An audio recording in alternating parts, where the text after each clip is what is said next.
How you feeling, Rigo? Everything good? Awesome. Not bad, not bad. How are you?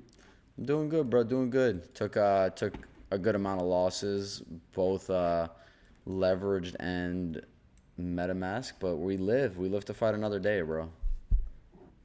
Yeah, it's good to hear. It's good to hear. Last Friday was something special. I'll tell you that much. I didn't suffer too much of a hit, mostly because it's spot related, but like drawdowns, significant drawdowns, as anybody would, right? After what we saw. By the way, Rob, just to let you know, I don't see your stream anymore.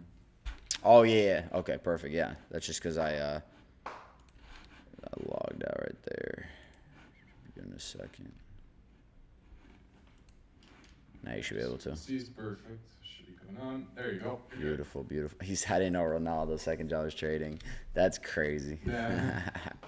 All right, so yeah, it's been a crazy ride. We haven't seen anything like that, bro, since and the reaction to that just reminds me of, especially seeing the lack of follow through here, reminds me of a reminds me of back in May 2021.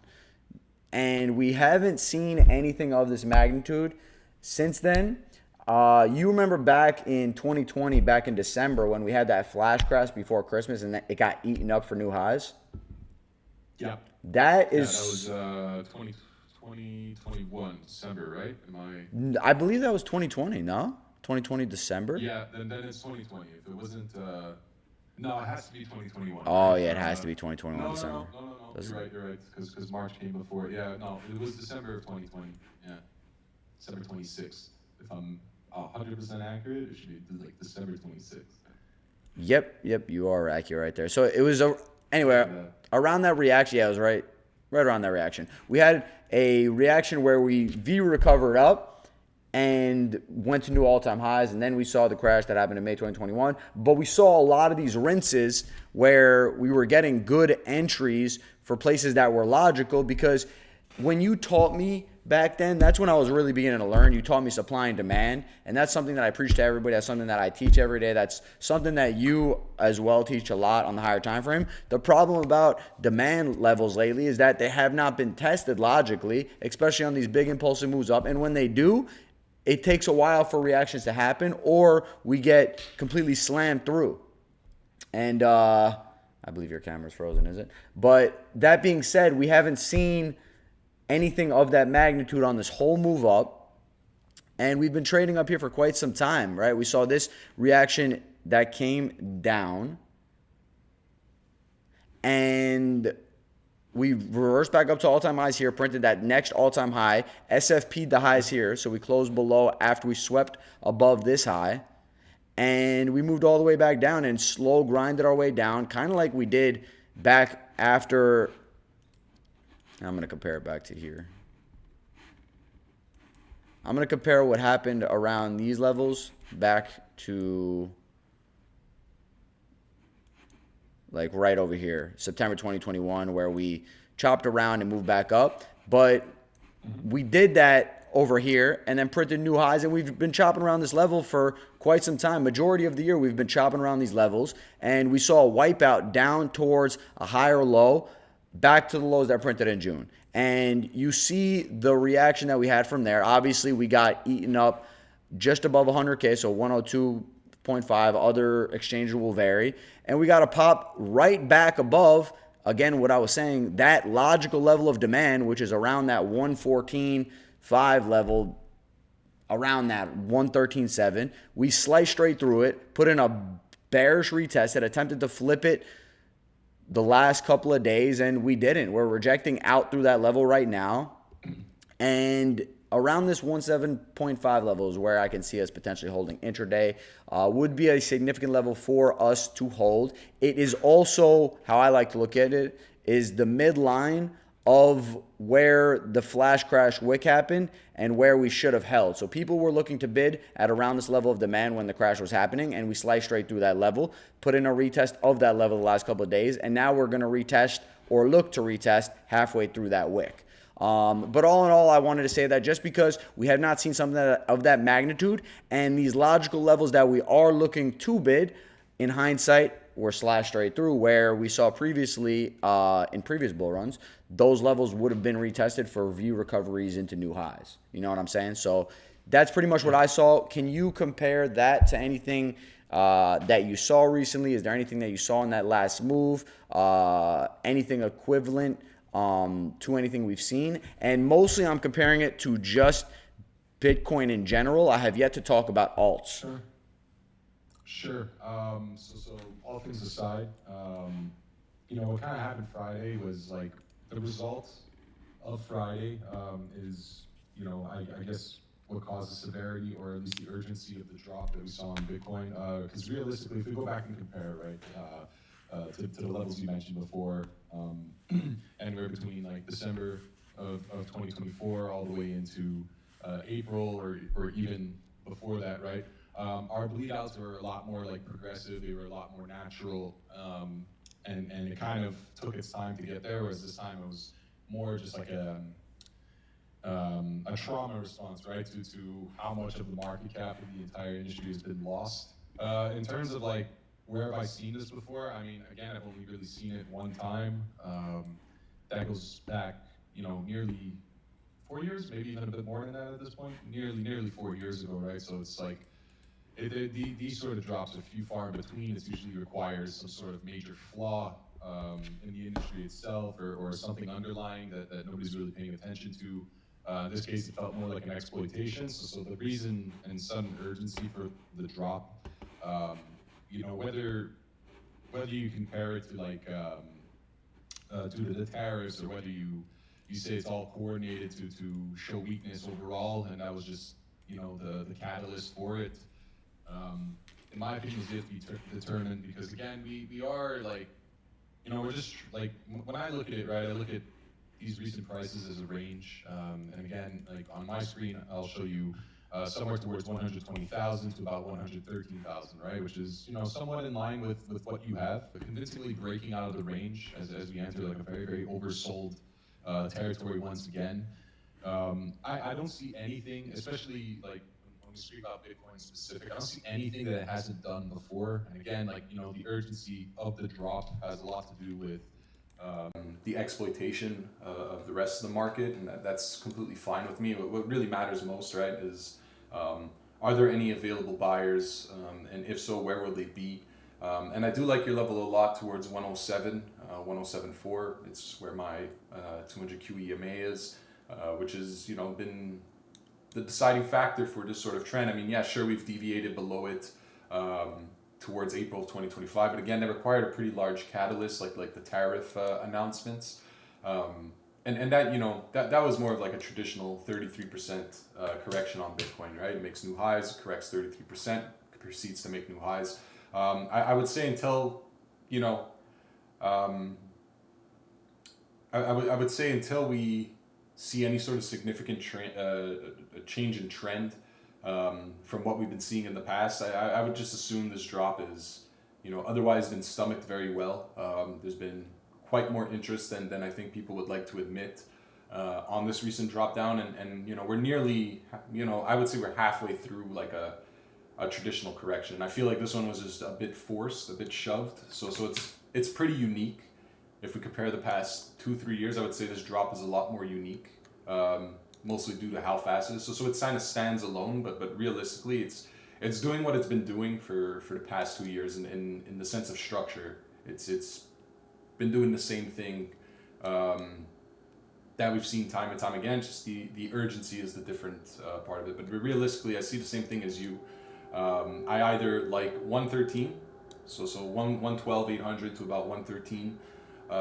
As a nice reclaim, and that allows me to play a range back to 120, or we reject from this 113 112.8 level and we look towards 107 500, right, which is another level of interest. And again, it would be the defending trend for me. It would be an area that I deem to be very very oversold. So if there's buyer interest, you should see a response from there for sure. Yeah, no, absolutely. I love that analysis. I think we have the same plans when it comes to that.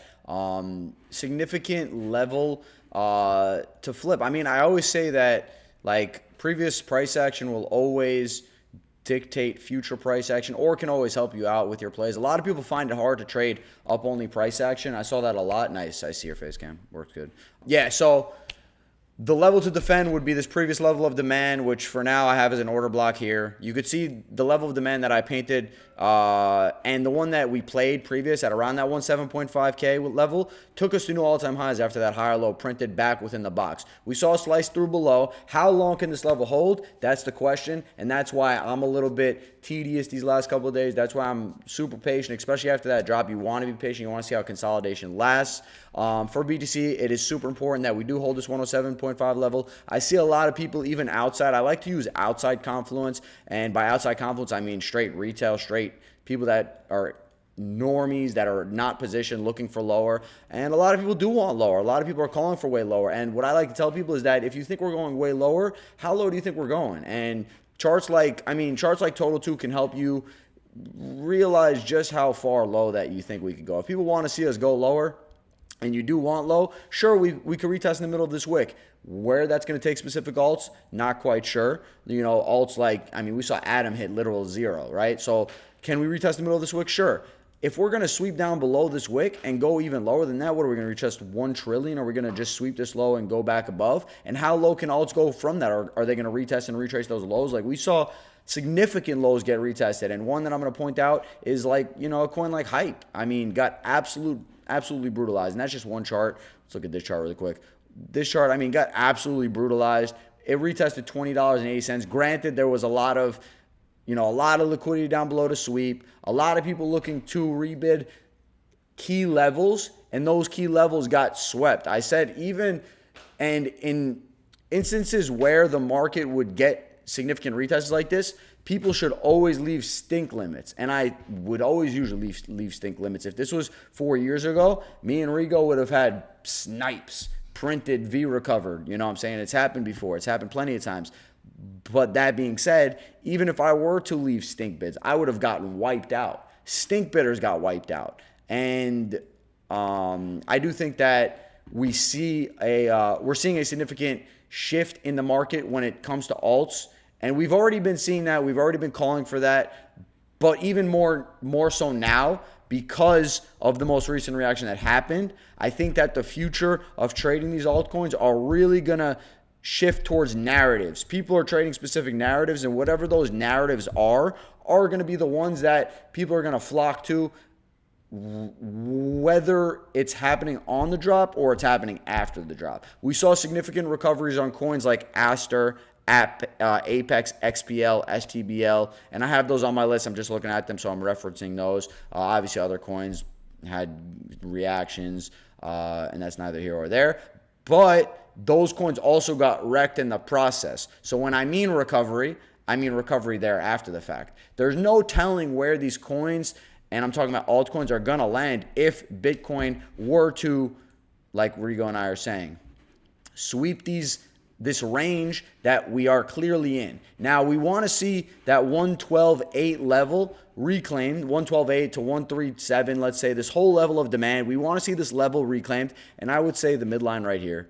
We want to see it reclaimed for a pushback upwards. This 111.8 level is also key for me, and we're losing it as well. If we put a bearish retest in of 111.8, I would consider taking a short there just because of how we're trading right now. If we were to hold in the midline of this level before even retesting my blue box down here, which would be in line with these lows that we held yesterday, right? These are weird lows that we held yesterday for me, which kind of tricked me out on BTC. I thought we would hold a little bit higher, and ETH for me was a little bit stronger than BTC was. So it wouldn't surprise me if we swept down these lows. But if we were to hold here intraday and push up to 111.8 and not get any follow through thereafter, you would have an easy invalidation short for a pushback down to 107.5. Would that be a play you would entertain, Rigo? I know you don't entertain certain plays like that, which is why I'm curious. If we were to hold intraday here, put in a higher low of the lows yesterday, which means people are literally entering longs here with their invalidations below here, and we push up to 111.8 and we stall, would you be interested, or would you entertain a short from there with your invalidations above these highs? So when we look at this overall area that we're trading in, it's anywhere between it's like 113 down to like 110. Truth is, I already have my exposure in the area, so typically whenever I already have more like a swing play, my intraday tends to get a bit cloudy and a bit overanalyzed, I guess. But in reality, I think anything, if you look on a big enough time frame, towards 107, maybe even down to like 107 to about 107,500, that's usually typically a very strong area to bid. It's an area I haven't seen traded into since more towards February of 2025, and I'm speaking more on my 200 EMA. So on my chart, if you're able to see it, you know what I'm talking about. So it's like pretty much the first retest, and not including the wick that we saw on Friday. It would be the first real retest on what I deem to be a very, very oversold area. And again, like at this point in time, knowing that we can identify the sudden drop in price and why it happened, I expect there to be a buyer response. So when it comes to like a short setup, I'd be much more comfortable assuming that if 113 isn't held, then you kind of take like more of like a flat approach, because we're hitting like a very, very tight area where the response could be either way. I mean, you should be able to spot a spot buyer, like buyer momentum towards 107.5, and you should also be able to spot seller momentum rather easily too, right? Because again, the reaction and response from this area should be sharp, it should be quick, and it should be with volume. So the second, it kind of stalls out, the second there's not any active bidders in the area of interest, then it makes more sense to assume that, like, okay, the breakout of the range is real, the 200 EMA is not responding the way we should, and that could signal a potential trend shift. But like betting into it in anticipation of it, I'm a lot less likely to go for that. I'm much more likely to take this idea that this is like, again, ranges, they love to pretend to break out and break down. So I stick to the idea that the range will most likely be traded back into. And if that requires like a sweep of 107.5 to do it, that's what I'm more leaning on, right? Because again, what happened on Friday was like more of like an abnormal experience. It's entirely unique to crypto itself. And I guess once the dust settles, right? Because again, liquidations of that magnitude, I don't think we've ever seen anything like it. But like once that dust settles, like the confidence once again should restore, the momentum, the buyer volume, everything should restore. But realistically, like, what we really want is our market back, right? Because right now, it's like a ghost town, right? So it's price drifts until it finds adequate bids, and it drifts until it finds adequate sellers. And in between, it's very, very wide in between, right? So I bet more towards the upside now, and if I had any, suspicion of downside, I think I'd just take a hedged approach as we enter levels, I think to be met with a strong response. If that makes sense. Yeah, no, I completely agree with you, bro. I completely agree with you, and I think you put a good point onto that liquidity topic there. Like in the grand scheme of things, BTC rebounds right back up to 115. I guarantee if you look at where price was here back at the end of September, which was just over 2 weeks ago, look at alts in September, like at the end of September, right? Like even hype, like it was way higher than what it was where it just bounced to, like, and that's a stronger coin, right? Like XPL, for instance, was way up here, right? Like a lot of coins broke through and lost levels as far as alts go, but when it comes to BTC and a liquidity aspect of things, it is a ghost town. If people were more confident and it wasn't a ghost town, there would be more volume going around a lot of these other coins, which is why we see a lot of these exchanges fail. A lot of these exchanges failed on that last drop. Surprisingly,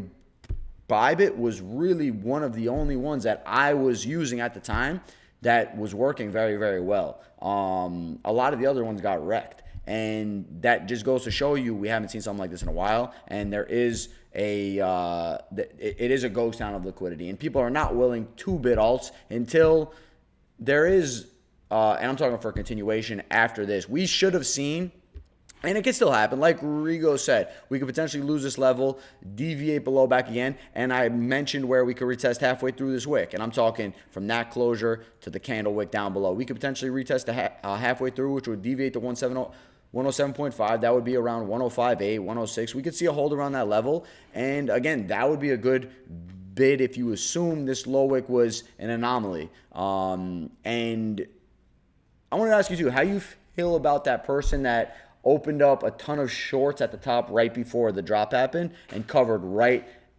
at the lows, and now he's re-shorting around these levels again. How do you feel about that? So You feel he's smart, or do you feel he has some it's- insider shit? I remember when just a few months ago, right, when everybody thought James Wynn was a genius, when really you just found out he was a degenerate gambler. So you know, like a lot of the times, you know, when a market gets hurt like this, and someone just so happens to be on the right side of the trade, they start to, again, it comes down to like this. I need to put a cause to the, like a why to the cause, right, or a cause to the why. So you see this guy open up an ape amount of stuff, and he just so happens to be right, and for some reason now that's, oh, he's in the Trump admin, oh, he would be part of the Chinese administration. It's a bunch of it's a bunch of shit like this, right? So could he have had extensive knowledge or information? I mean, if you're trading with that size, you might know a thing or two. That's just my opinion. But to do it publicly on a centralized or a decentralized exchange, I mean, if you're trying to insider trade, you're pretty much jumping into a burning building, right? Why not do that on an exchange where nobody can like document it and watch it as it happens, right? I just find that, you know, I get it.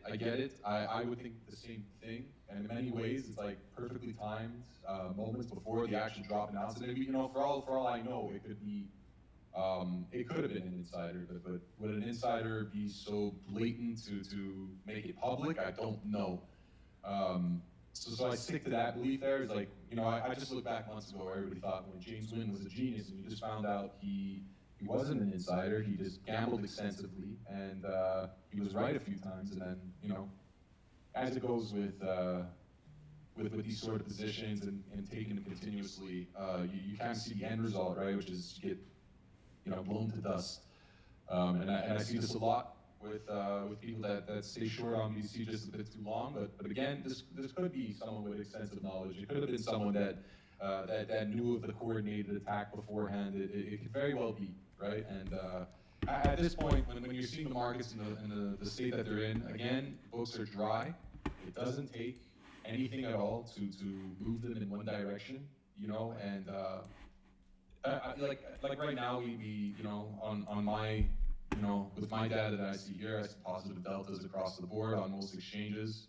So there are more buyers and sellers at this area specifically. So again, if someone's smart at what they're doing, and again, they're maybe not a James Wynn, they'd be advertising a short position for the public to watch, and especially now that they see it, they could kind of follow in his footsteps, use it as a place to gain exposure on another exchange. And it's just, you know, it's you know, markets, they create their own folk tales, right? People believe what they want to believe. I think the guy maybe had a hunch on something, maybe saw the signs, you know.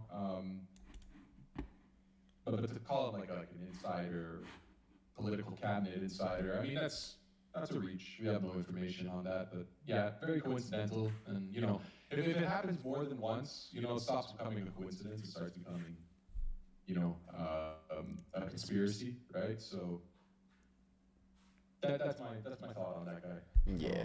Yeah. And I mean, from a technical standpoint, and after this, we'll move on to some indexes, ETH, SOL, stuff like that. Drop down below what coins you guys want us to look at as well, guys. From a technical standpoint, though, we did have this high here from July, right? We painted a new all-time high, dropped down, deviated this little choppy ass area we're trading in for a couple of weeks. Dropped down to that 112.2, I would say up to this 113.2, anywhere around here is that level me and Rigo talking about, which would be a good reclaim level we're currently rejecting today that we tried to flip yesterday. we punched back up to this all-time high. We didn't print an SFP on the 1 day. Lower time frame candles, maybe so. We printed an SFP on this candle here specifically after we pushed the first high. And then we rejected down below where we then tested this demand level at around that 107.5 level, which would be the extreme end of that level in my opinion. And then we pushed back upwards off of some slick divergences, this pileup of demand here. We retested this choppy area of range, which would be this order block here, is how I would look at it. Pushed down this higher low here into this level and pushed up here before then printing these SFPs here and then piling up this heavy level of supply, which is where he shorted, before ultimately cascading down here. This retest would have been the level to get short here in this retest here on this 1 day demand level. I'm going to scroll in just so you guys can see how it looks on the 1 day here. This 1 day level retested halfway through of this level of supply buildup here that was trying to reclaim this initial push up, which then eventually rejected, and we saw what happened from that. So from a technical standpoint, man, is it a good short. You know what I'm saying? It's completely good short. In hindsight, obviously 2020. And then we broke structure here, and then you could have had this reshort, which I think he was piling on the shorts here, to be real. So he was piling on the shorts here. And, I mean, from a technical standpoint, you do have that easy invalidation. You do have really good invalidation for a short there. And a means to believe that it could reject, right? I mean, it's not out of the realm of possibility.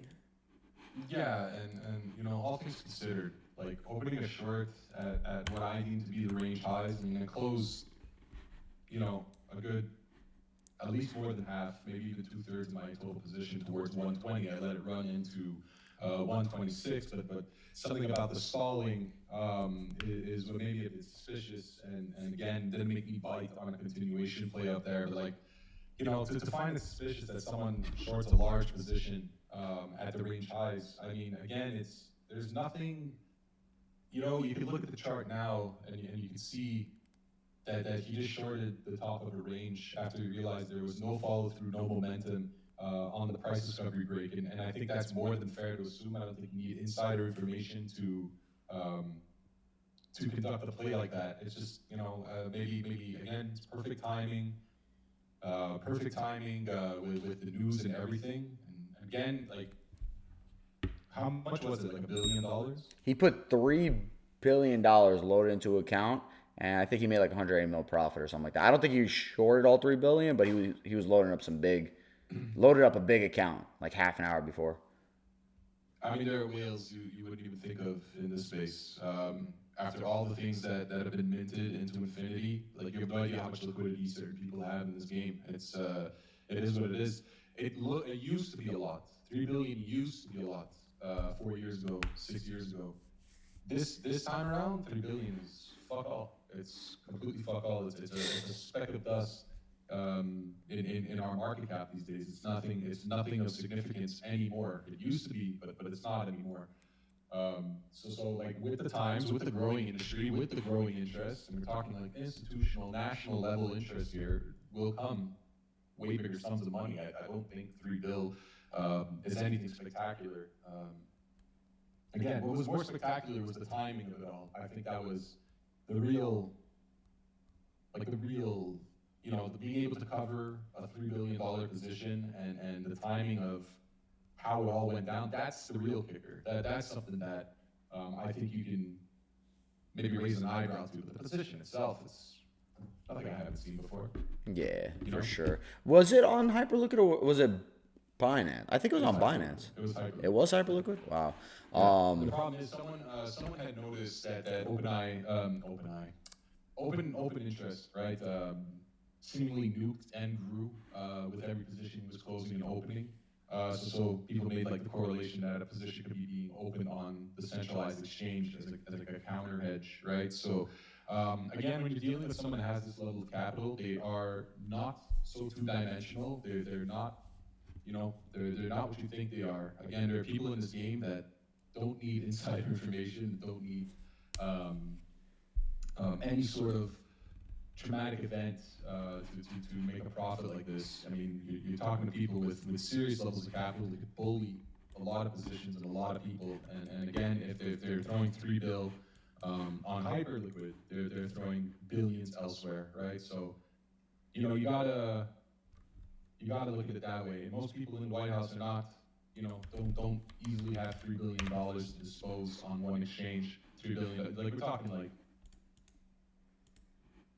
like again, you gotta chill with like the White House people. Like, how many people in the White House have $3 billion ready to throw on a decentralized exchange?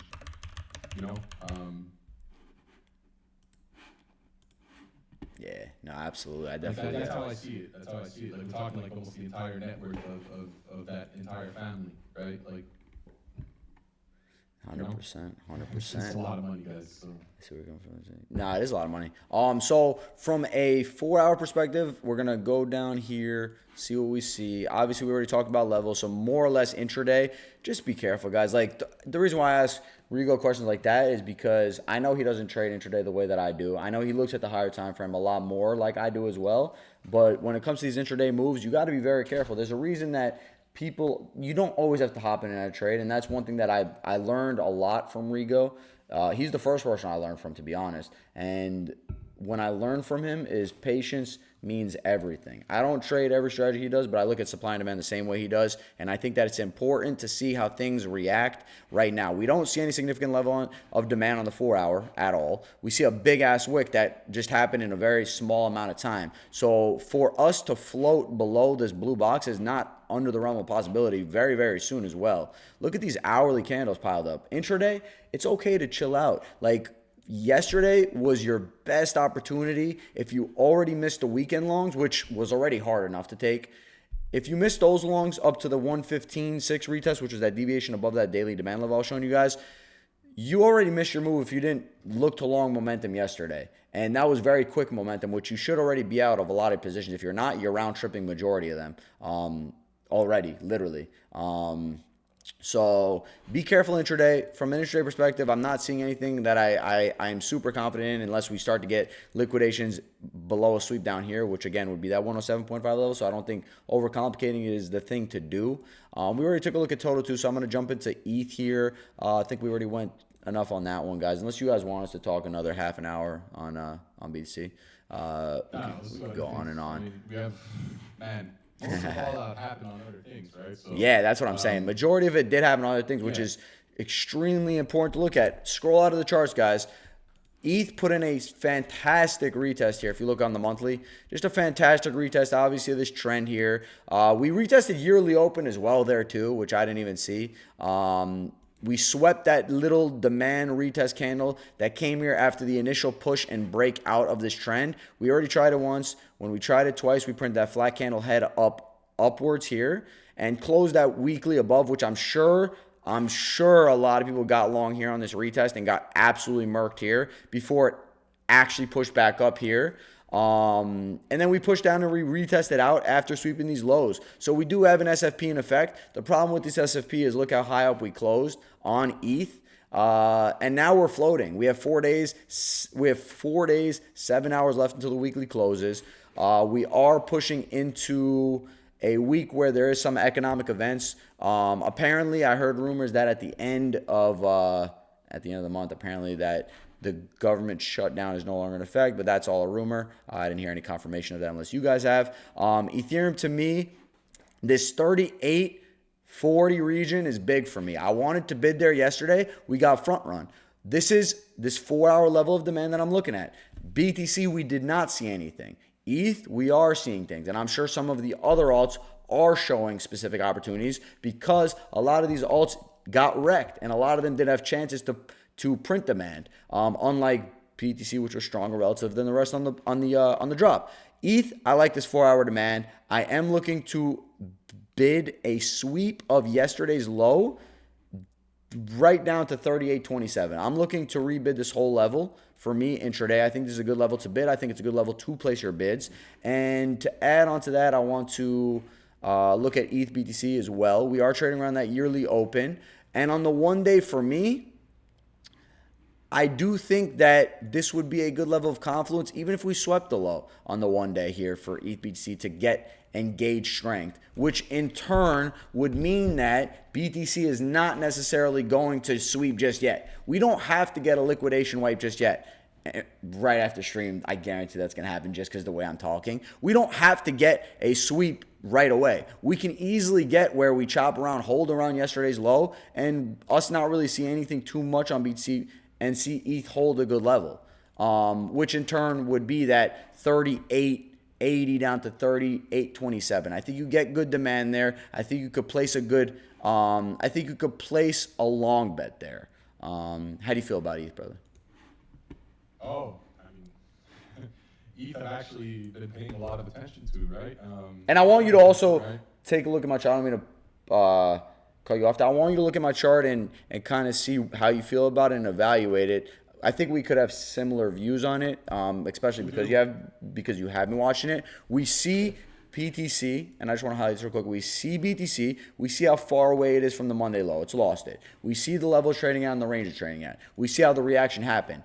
Now we see ETH is still within the realm of holding its Monday low, and we're coming close to a sweep. And all that being said, you see my chart. I want you guys to feel Rigo's as well. And also, guys, in the YouTube video that we're posting after this, Rigo's analysis is going to be on a video as well. So you're going to see his chart as well, not just because it's not here. So, yeah. Yeah. So, look, I like a lot of your levels. Mine are a bit more scattered because, again, when I'm building a swing position, my goal is to catch an overall average rather than what I believe to be like perfect areas. And my reason for this being is that in the past 2 years, I feel like it's been very, very difficult to get like the perfect wicks, getting the perfect bids, because they either get completely front run or completely ran all the way through. So you know, I've had interest in a number of areas. I originally took a swing long before all this happened, with my areas being towards 4267, 4151, 4063 down to 4000, and finally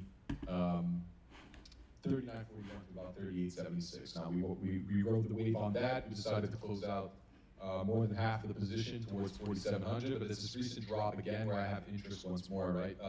One unfilled area that I had that I was, you know, really optimistic on getting, or really optimistic on bidding, should we have gotten it. Didn't hit the first time around, but this time, of course, due to the magnitude of everything that happened, we managed to get that and then some. So I didn't have a level beyond this point, but I'm talking about the 3686 level down to about 3564. So, you know, it's a textbook 4-hour demand. You can even probably spot it on the daily. Yep, it's on the 1 day right here. There's a beautiful level. Yeah. Yeah, and I found that to be a very, very strong level. In any regular case, if we would have bled out into that area, I think we would have held it quite significantly, because the response from it was rather significant as well. When we consider the wick, you know, like goes way beyond that, I mean, that's an exaggeration in my opinion. That has to do with, you know, 20 billion being wiped off of the books in a matter of minutes. You know, shit happens. But I had interest in 3686 down to 3564 as an allocation area, which I did allocate to. This second time around, I did not re-add to the levels I mentioned just before, which was anywhere between 4251 down to about 3686. Sorry, 3836. I didn't have any further interest into those levels this time around, because I had already taken a swing on them. But you know, being given what I like to call the sweet spot, right? Not only is it the demand zone, but it's a nice, you know, juicy, you know, near 30% drawdown zone. Going down towards 33% is a bit, you know, if you miss that, you're gonna be really upset with that. So I had an interest towards the 3682, 3554 zone, which I am currently still in.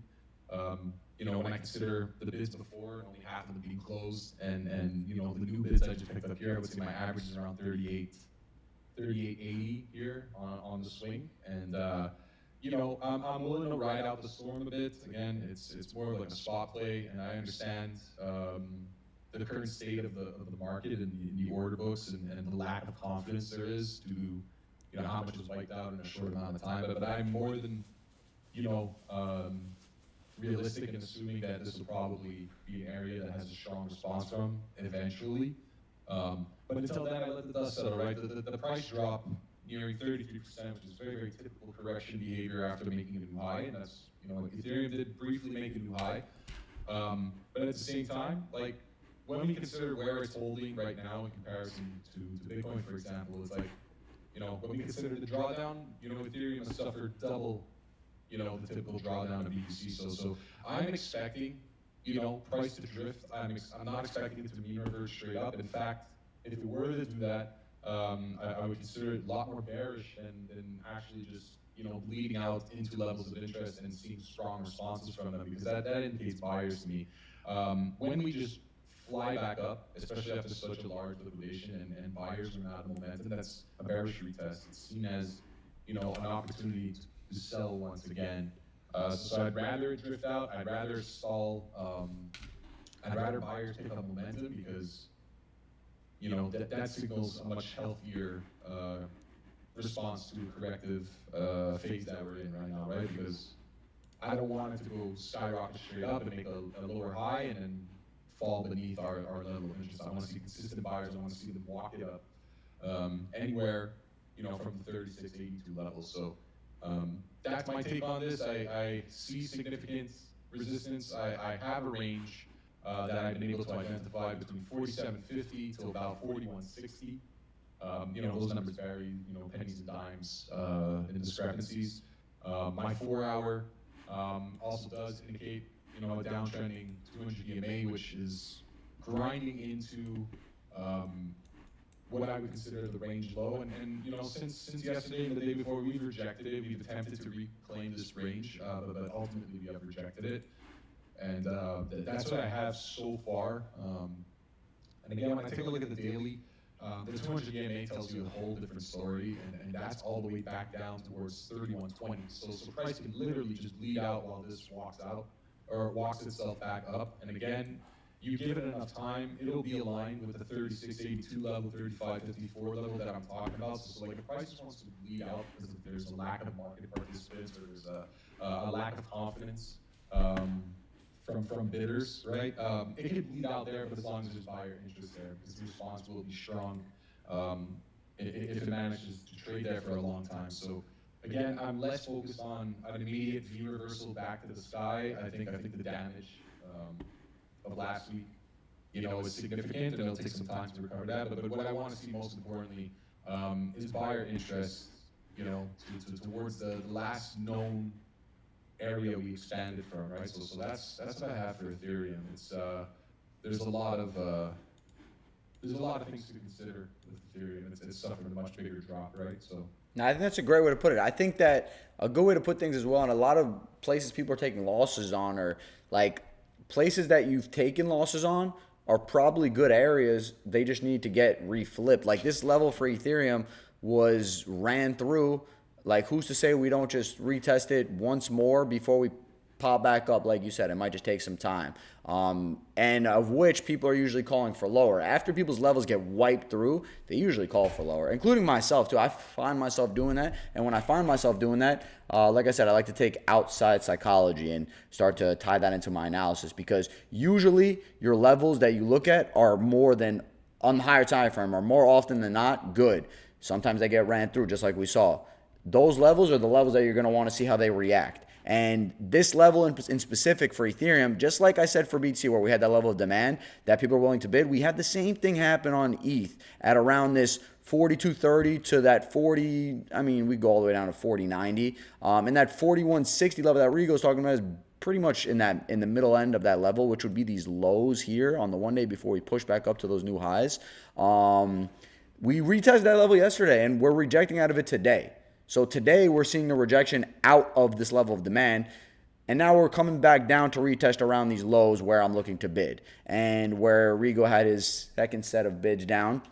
So I like to look at levels like that, and that's how I like to trade. How you look and identify a range is majority of the time up to your analysis. Me and Rigo look at a chart a lot of times the same, but a lot of things we look at differently as well, because that's how we trade it. And that's important for you guys all to do. That's important for you guys all to realize as well. For SOL here, I want to go through this really quick as well. I like to tie things in to these one-day sweeps. that I'm seeing on alts. For BTC, it's a little bit more tricky for me because we pushed down a little bit more than I'd like to yesterday compared to ETH and a lot of these other alts. So it was a little bit tricky for BTC for me. But for SOL and ETH and some other alts, I like these one-day sweeps. SOL specifically is right around its 1-year low. Or 1-year open, I should say. And it's around this Monday low sweep as well. So for SOL, you actually do get a clean play relative to a lot of other things. Now that I'm looking at this Monday sweep play that I drew out, I was not looking at the Monday sweep. I actually like that for more confluence for the level that I'm looking at for SOL. Really not much else to go on for SOL. I do think that it's a lot weaker we saw in drops than people anticipated. A lot of people want lower, like I said right now. And when a lot of people want lower, that smells to me like they're sidelined or they're not even looking for positions within the previous cascade. And what I mean by that is they're not looking for positions at 160. They're not looking for positions at 170. They're not looking for positions at 180. They're looking for positions at $100, 120, 130, right? And what that means to me is that people are very sidelined, which is okay. It's okay to have fresh money on the table. It's okay to take profit at 240 as well. It's okay to take profit at 270. It's okay to take profit at 200 before that drop happened. It's okay to take profit, but I don't think that I don't want to say that it's illogical for people to have an opinion. I think it's super important for people to have an opinion. I think it's honorable for people to honor and to respect their opinion of the market. If you think it's going to $100, then wait.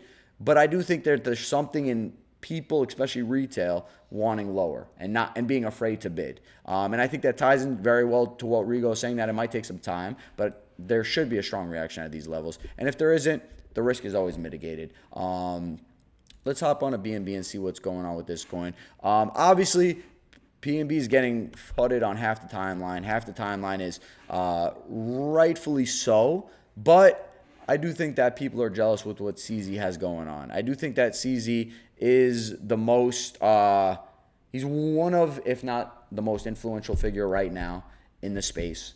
And that's taking away people like Michael Saylor. And I do think that he's more influential when it comes to crypto than Michael Saylor is, and that's saying a lot. I don't know how you feel about that, but that's my opinion. For BNB in specific, when I'm talking about a good retest and I'm talking about a good level of demand, Binance Coin is probably one of the only coins that you could have rebid a good level of demand and be in massive profit on. And this is the type of reaction that we saw, like we were talking about early on in 2020 in December, where we got that V recovery. This is one of the only coins that has had that reaction. And if you were to look at the weekly level of demand here, you got good rebids. Even if you got this level on the weekly, you got your bids from 1,050 down to 935. This was a good level of stink bids, right? But even if you placed this stink bet on and you wanted to play leverage, you were getting wiped out anyway. But these are the levels that you look to get retested. These are the levels that might get retested again. And if I was interested in buying spot and I thought lower on BNB coin, granted, I do not hate the level we're playing at now. I think that anywhere within this level is going to be a good level to bid. I think that you would even want to scroll down lower and look to see what type of one-day levels of demand got wiped through and maybe look to rebid that. And for me, I like anywhere within this level to get retested on BNB. That goes in line with, I think, a 107.5K retest on BTC for me. I like anywhere from 1030 to 995. Granted, again, I did say I do like the level we're trading at for BNB, and I am looking to bid ETH soon and SOL soon. So we might not get that retest, but if we do, this is the level that when I open a chart and I look at things very quickly, I like a lot. Have you been keeping your eye on BNB, Rigo? Yes and no. Yes and no. I'm kind of like, I feel like BNB for like the longest time ranged eternally, so I lost attention with it, and then one day I just decided to look at it, and I was like, oh my god, it's finally making a pretty large breakout. And those large breakouts are usually lead to some really nice demand setups. So you know, I'm taking a look at it right now, and I see a bunch of areas that I would deem viable. The problem is, it's like, did we really miss that chance with the most recent wick?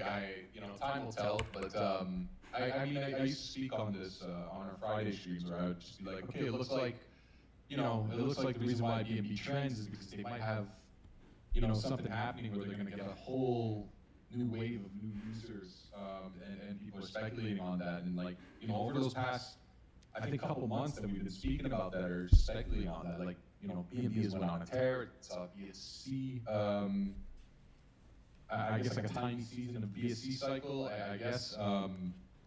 But realistically, like as far as trading it, I haven't even considered it. I honestly, and it bothers me because as a long-term allocation, it's actually done quite well. But as far as like trading goes, if it wasn't for these recent, what the fuck is it? Excuse my language. Huh. I mean, for the longest time, it felt stuck in a range, like a really, really. Oh, range. bro, absolutely, dude. It was one of the most boring coins to look at to trade leverage. Yeah. But that range eventually compressed and pushed back upwards, and it really didn't have any significant moves, which again, like, makes it so tricky to want to have a super calculated, sniped entry on it, because we saw what happened, bro. I was literally bidding this whole area right before the drop happened, and I got nuked straight through. And it was holding really well, and then it got flipped right back, and it moved to new highs literally after the drop. And now we're seeing the reaction happen from that level that it flipped. It's not really doing much, which again kind of ties into what you're saying. Like, are we going to go down lower again? Are we going to retest that 1,000 level? Because that is a psychological level, We are in the weirdest phase, and I wouldn't say phase, but like in the weirdest area here, because again, like I said, there's nothing. There's nothing. That stops it from going to new highs. There's nothing that stops it from going back to these wicks. The only argument I have for it not going back to the wick is just how much of a response it's had from that level, but there's no telling that there's no suggesting that it can't go back to the body of candles before you start to see the large wick. It's going to chop like crazy. Like, it's going to chop like crazy. The books are empty, and when they're empty, there's no structure anymore. It reminds me more of the old crypto days than anything before, like anything else. Like, honestly, if you remember, like, BitMEX days, this is how it used to feel. This is exactly how it used to feel. Bar up, bar down, all in the same 24-hour period. There's no liquidity on the books, so it just goes in either direction, and you follow the guy that is actually buying, and when that stops, you play the counter. This goes for everything, and it's even happening on some of our most liquid pairings, right? Our most liquid pairings are even struggling to catch, like, I wouldn't say struggling to catch because it's not the thing I want to say. It's like they're struggling to find bids that aren't being immediately pulled, or an adequate amount of bids on either side of the book. Like, it's just that empty. I mean, some MNs here got hit pretty hard. You can tell because they're not back yet. So it's like, expect whipsaws, like expect barts, reverse barts, expect everything. Like, because until we solidify that again, it's the Wild West, and it goes back and forth, whichever way it pleases. Which makes it very, very difficult, right? It tests the hands of buyers, it tests the hands of sellers. Both sides that are a bit overexposed are going to get hurt, in my opinion, and the spot ones are really going to have to stick with it from a patience perspective. But yeah, like BNB is like a perfect example of faking new highs and then coming right back down to where we started. So you should expect that on everything at this point, just until things clear up. Yeah, no, I think that's the logical way to put it, which is why I also said yesterday, the last, like, on the weekend was your time to take longs if you already missed the wicks, right? Because we popped back up from 110 to 115. If you missed that move, we had another move yesterday. If you missed those moves, you're pretty much in, like, not even coin flip territory. It's very hard to say exactly where we're going to go, because we could easily pump back up. Let's say I'm looking at SR right now. We were trading at 203 was my pivot yesterday. We rejected, moved down to 197. We came back up, moved to 206, 207, whatever it went through today. Moved back down, we lost it, now we're at 196. It's like, this is where we can potentially see it move back up to 201. And then from 201, people get bullish again, and then it moves back down to 192, 190. It's like, these are levels that's going to give you false hope for reclaims, false hope for breakdowns. You know what I'm saying? And that's where you get chopped up. I want to take a good look at total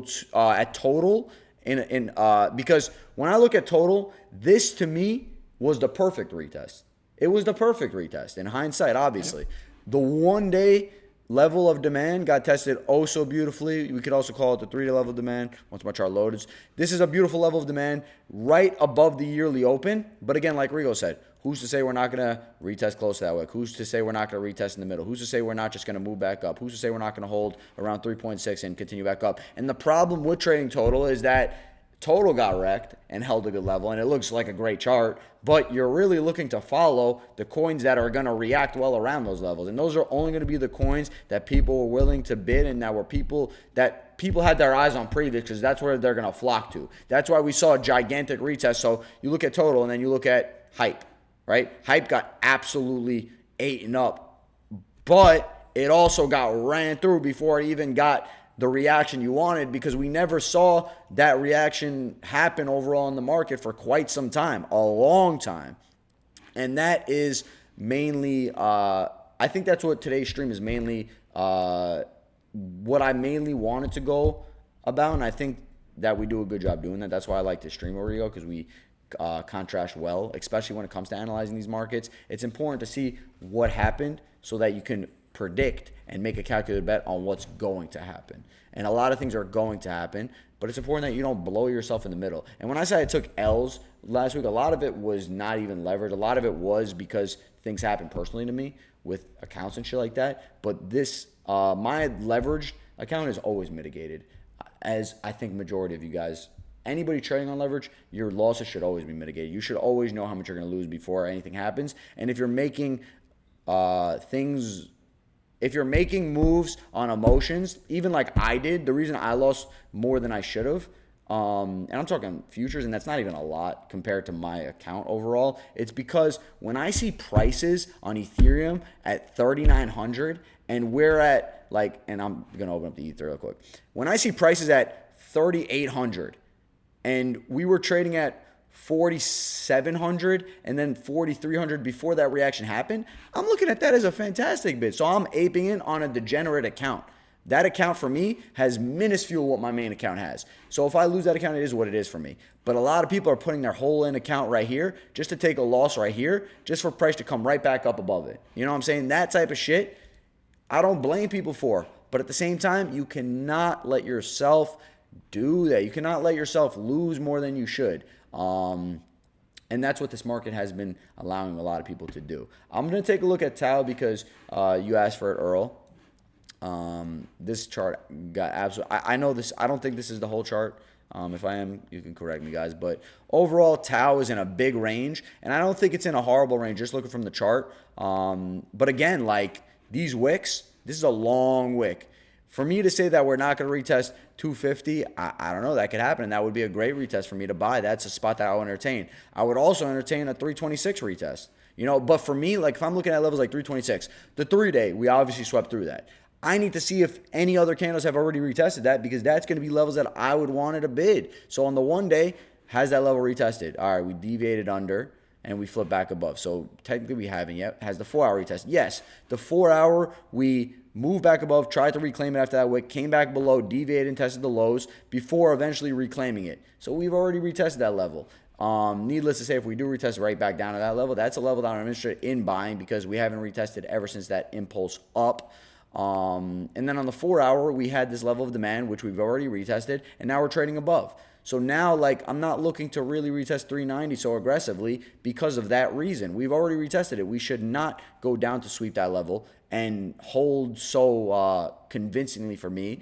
This 350 level for me would be a more sufficient intraday bid to entertain, just because of the reaction that I wanted to see previous from that level. And that's how I would break something down quickly. I want Rigo to share his chart because I want us to look at what he sees. I know we've been looking at my chart the whole time, but we did go through a lot of the majors. And I want to take a quick look at Tau just to show you guys how my thought process works on coins that I don't even look at quickly. Really wanted to drift away from Aster, Apex, XPL, all that other shit. Hype, I've explained a lot of my corners, so I'm not going to go over that right now. I'm going to get off the chart right now. I want Rigo to stream his for a little bit, and then any questions thereafter we'll for sure talk about. And overall, we did a good job about explaining a lot of things that have happened. So let me get off. I got about 10 more minutes, right? So yeah, that's a perfect amount of time. Perfect. I think we're good with that. So I'll pop on my screen So I was taking a look at Tau because I think a few people have asked me to look at it this week. When I consider everything, overall, I don't think it looks that bad if I'm being completely honest with you. But I did mention, at least yesterday when someone asked me to look at it, is like you got these highs to clear, and that's going to be a bit of work. It's going to take some work. It's not the first time it's rejected. It's not the third. It's not the fourth. But now we're hitting like the fifth or sixth attempt to reclaim this level, right? What I do like is you did attempt to tap into some really, really strong pockets of liquidity here. And again, I have these both highlighted. You already know this is an old level I've tagged because I don't really use this color anymore to identify my boxes. But I do like these two levels. I think they're quite strong. And what I like even more about this is that despite the magnitude of the sell-off, I couldn't even tap into these two levels, which in hindsight might be a bad thing, but definitely at this moment in time looks like a good thing. It just means that it does give you a structure that suggests it wants to move higher. But at the same time, these markets, they're very, very momentum based, right? So it's like if everybody sees strength, they're going to flock to strength. And the second they see kind of die out, something else is showing strength, well, then this bid is lost, right? So with everything considered from like a technical standpoint, I think it looks all right. I don't. I would have liked bids, in the areas that I wanted them in, and if I have to chase, I like it a lot less. But there are signs to assume that things could be different. And one thing I do kind of like to look at, especially when it's in the process of fighting for 200 EMA. And again, this is, we consider everything. This has been sideways. It's been rather trendless for the majority of its price action for the past year or so. One thing to consider is, could a 200 EMA flip be a possibility here? And could that be what sends this higher? Could that be what pushes the market into these highs, which again, can lead to a decent trade? I mean, that's the next thing I'd look at from this point on. I mean, it's going to take some work to take these out. And if it has to come back and use the 200 EMA that is creeping upward as like some sort of relative bid strength, then that's what you would look for at this point, because you weren't able to get your fills, at least I wasn't, or the areas I consider, they didn't tap for me. So to me, again, if demand cannot be fulfilled, that means there's an actual sense of urgency, to want to have exposure to it, so that can either work against you, or it could work for you. In this case, I think if there's no more momentum from this point on, you most probably get these levels, and this won't actually hold the way that people think it will, because again, it's very momentum based. This market, especially the secondary pairings, they don't have like these same consistent bidders like they did in the past. It's move on to the next thing the second something starts to die out. So all things considered, I think Tau is like one of the better charts I've looked at least over the past year or so. I don't think it looks that terrible. I've seen worse, for sure. I've seen worse. So next thing I'd be looking at is the 200 EMA and how it respects the 200 EMA, and if it decides it wants to use it as support, then that could be a potential bid. But it's aggressive. It's absolutely aggressive. But one of the better ones to have responded from Friday's capitulation events. So that's something you can take a bit more positively, for sure. But wait a minute. Just double check here. Am I looking at the wrong one? No, this is. Yeah, that's the one I was looking at too. I think that's the one with the less amount of history. 225, and this one wicked all the way into. Okay, that changes things. Oh yeah, that does kind of change things. Yeah. I was looking at this. I think I was looking at the different chart as well. Wait a minute. We need to look at things a bit deeper here. Oh wow. Okay, so we did do something significant. But where's the? Hold on, I should have the Binance one, which I think is gonna. What the fuck is it? All right, right here. Yeah, this changes things a bit for me. This changes things a bit for me. I didn't realize it wicked this low. I thought it was interesting. Okay. Nonetheless, the engulfing of this is incredible. Like it's still an impressive looking chart. I just don't Yeah, I was like gonna how say it's it reached still its looks lowest. good. Like it still looks good right now. Yeah, it's just to say, like, all it took was 15 minutes and a complete, total, utter collapse to eviscerate um, over a year's worth of price data, right, in one go. I mean, that's the only thing that concerns me. But other than that, I think it's responded very well. I mean, despite how deep the wick went, the volume is impressive. But again, like, I ask these questions all the time. Is this volume sustainable um, to continue at the pace that it's performing at? And that's what you need to really look for, right? So, um, I think it makes more sense to just see how the 200 EMA responds. But realistically, like, if this volume sustain itself, and again, we have very, very thin books, so naturally everybody's going to what they think is the strongest. If this were to die out, like, what would that mean for the next few weeks of price action? And that's what I would look at. Like, the volume is significant. It's unusual in comparison to the majority of its movement. So that's something you need to take note of. But at the same time, if it pushes, sellers in very strong areas, that just creates even more volume, and that can really benefit you guys. But realistically, like, ask yourself, um, is there a reason for why the volume is reacting the way that it does? Well, certainly because it hit the lowest price on this chart in a brief moment, but it also responded higher than where it originally broke down from. So the volume is sufficient. It's just, it cannot be. I mean, the volume is what's the word I'm looking for? The volume is understandable, but is it sufficient enough to continue? That's my only worry. But yeah, one of the better responses. I can't say anything about that. I would look towards the 200 GMA. I conclude with that. With crazy wicks like that, what happened last week? Do you still consider the older unordered? Nothing's out of the realm of possibilities. We're seeing current consolidation form, and it's important to see that before you make your next moves, especially when you're playing spot. I mean, especially when you're playing a leverage. But even like, you don't want to allocate your spot and be sufficiently underwater on a lot of these wicks, because even like hype, $35 was a good buy after the flip back upwards. We've retested 41. Now we're coming back to retest it. It's like, slowly look to build coins that you have plans on, that you're confident on. I don't think anything's out of the realm of possibility. I just think, wait, what's BTC? Are we bouncing right here for BTC? See, that's what I'm saying. We're holding this a little higher low here. So this is the little scenario that I talked about. 111.8 is going to be a pivotal level, but then you got 112.8 after that, 113.3. Anywhere in that range needs to get flipped. So right now, like, do not think just because we're holding this little cheeky higher low here that we're gonna go all the way back to the highs. I think there's a lot of plans to be had. I think there's a lot of levels to be tested. I think there's a lot of consolidation to form, and I think a lot of scalp opportunities in the next couple of weeks, more or less. I don't think we'll see anything significant. I do think that we have a lot of things happening towards the end of the year, right? Or towards the end of the month. We have CPI next week, which was supposed to be this week, I believe, but now it's next week. We do have things coming up at the end of the month to move the market. So I think just being a little bit more cautious and making your plans is what you should be doing. Do you guys think that we can actually see more selling pressure in November, December for tax loss harvesting, when investors will be locking in losses to offset income? I mean, I see, Sure.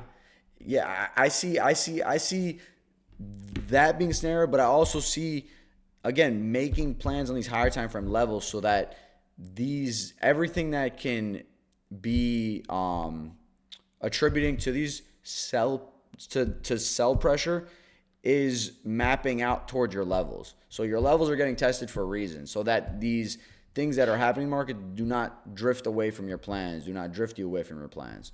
So I mean, I think a lot of things can contribute to selling. I think a lot of things can contribute to selling in general. Yeah. I think that was a good stream. I think we could end it off there. Yeah, I'll just add on to, like, the tax loss thing.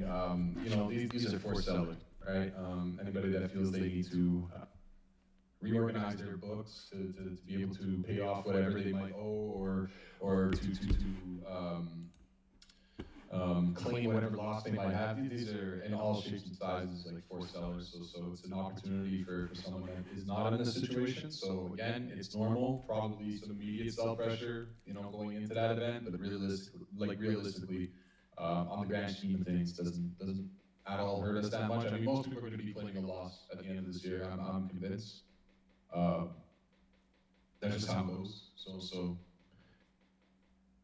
what could they possibly owe? I'm not sure, but assuming what I've been seeing, it's very, very rare. There's gonna be a lot of people selling for taxes and what they might owe. I just don't see it.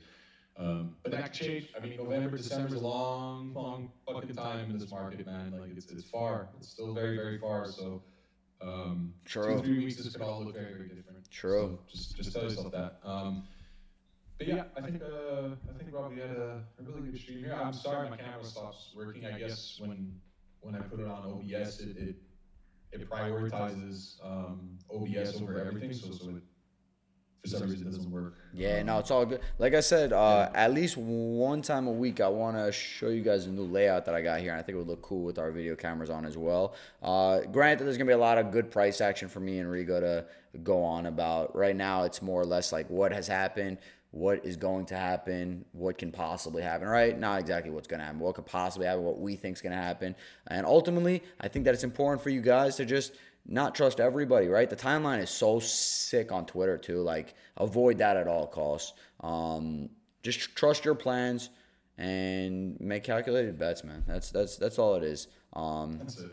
Yeah. But Rigo, I appreciate you hopping on with me, bro. I appreciate you hopping on with me, dude. Oh yeah, absolutely. It's fun.